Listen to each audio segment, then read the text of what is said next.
is, ouch, a good storm though, but he needs to be very, very careful with his carriers, because there we go. This is really nice play over here from both players.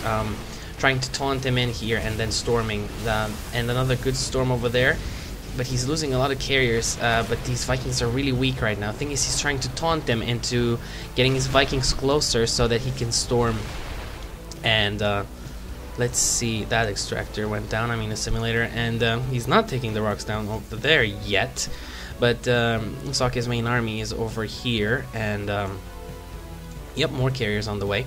But does he have upgrades for these carriers? I saw some upgrades in production over there.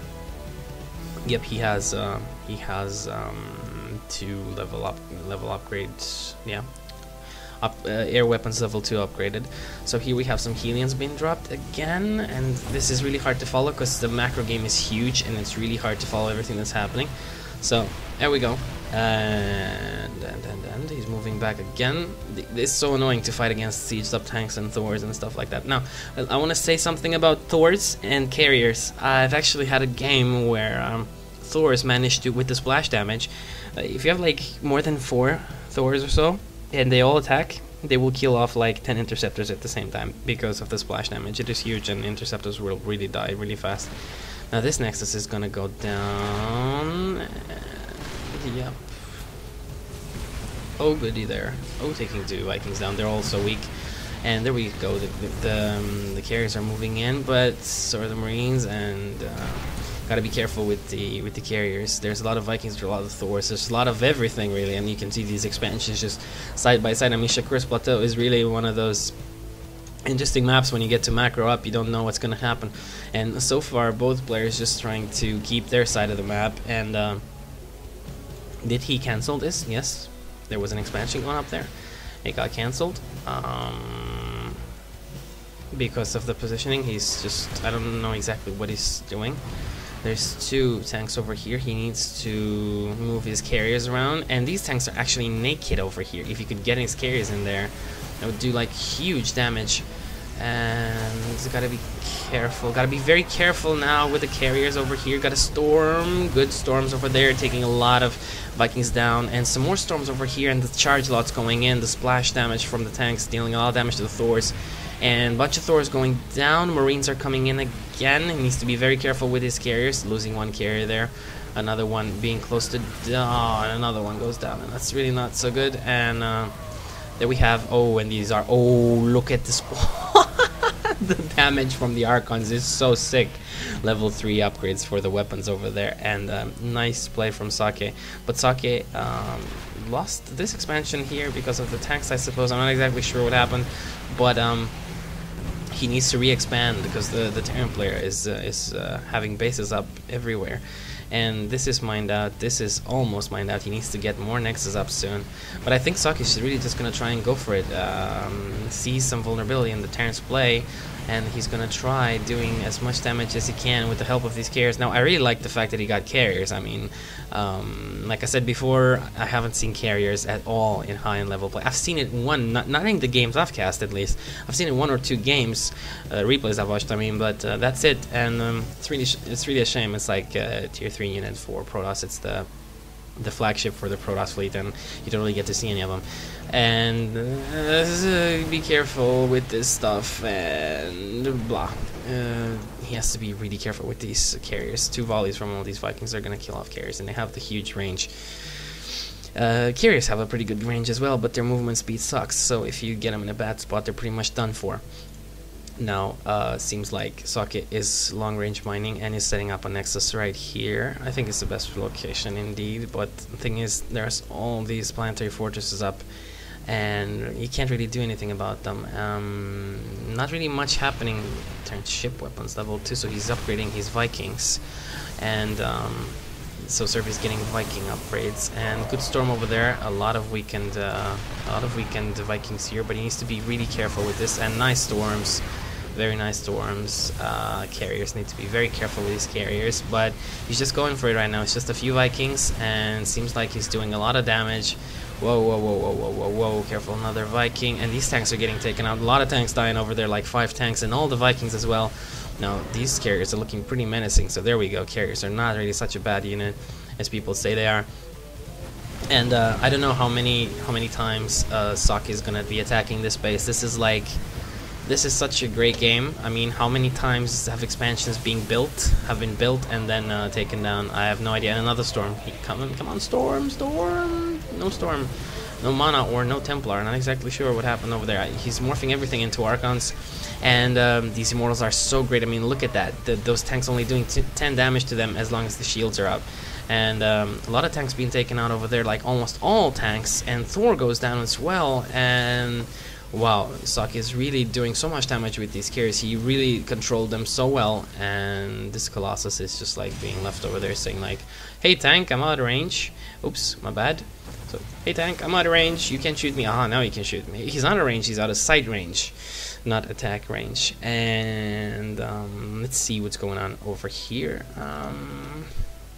If the Terran player needs a response to this, if he's not going to respond with something fast, he's in big trouble, because these carriers do pack a punch. If you have nothing to counter them, then they will really fry you. Not to mention that these High Templar are going to do a lot of damage to your worker line and stuff like that. And he's taking down the rocks over here. Oh, another 2 carriers joining the fight. Now it's a lot of carriers, and 3 turrets open. Look at that planetary fortress, so annoying, this planetary fortress. Socke being very careful though, not biting off too much, backing off. Really nice play from Socke. Respect, Socke, respect. And this is all that the Terran player has really right now. But once these rocks go down, these Templar are gonna have a clear window at storms, and ouch. Ow, ow. Oh, ow. Toasted.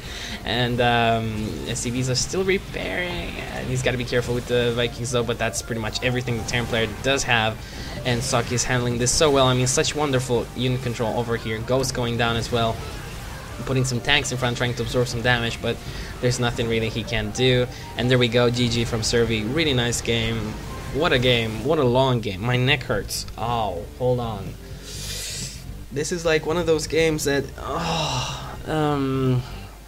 it really exhausts you when you're casting it. I mean, it's hard to cover it. It's hard to really see what's happening in all places. But Socke, really surprising win. I didn't expect him to win, honestly, because I don't know. He lost his expansion so many times. He was forced into like long range mining, long distance mining, and he was getting harassed at all locations with healings, all sorts of stuff, losing workers the entire game. But really nice transition into carriers. This is actually not only the first time I've cast a game with carriers, but really a nice example of how you can make a transition from gateway and robotics facility units into Stargate units, into carriers specifically. Very nice upgrading, very nice usage of Archons and High Templar, and not really so much what you'd expect to see from a Protoss player. Not so many gateway units. I mean, you have to agree with me, since I mean, after the half the game was played, from the half mark onwards, then we only saw like a lot of Immortals, a lot of Colossus, Carriers, High Templar. That was like really the only gateway unit, with just a few charge lots here and there, and that was really it. Not many Stalkers at all, and it's not really what you see in Protoss games. Usually you see a lot of Stalkers, a lot of Zealots, and just a lot of Colossus and stuff, but we didn't see that this game. Really nice army mixture from Socke. Now, as for Servy, interesting aggressive push right there at the start, taking out the expansion. So really, I don't know how Socke managed to pull out of this, but he lost his expansion early on while the Terran got his, and lost a lot of workers all the time. So I'd say not great, but good harassment from Servy.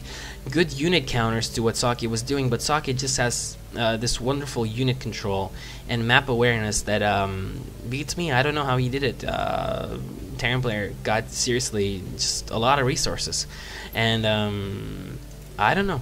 I have no idea. If you look at the resource counting station right now, I mean, Socke is like so much ahead, 12, and the Terran player doesn't have anything, so Socke is like 1300, and yeah, there we go.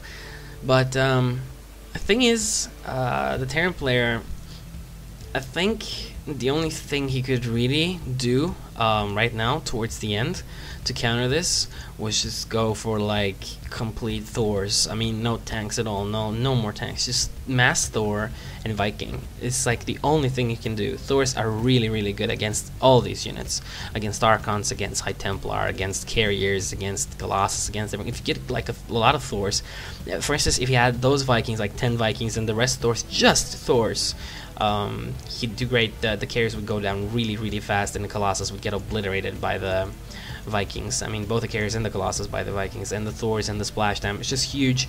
And he had the money to pull it off. It's just, you know, it's the method of playing. You still get tanks and stuff like that. You still want to get tanks. You want tanks as a Terran player in your army mix in the late macro game, but not really usable right now, especially because of the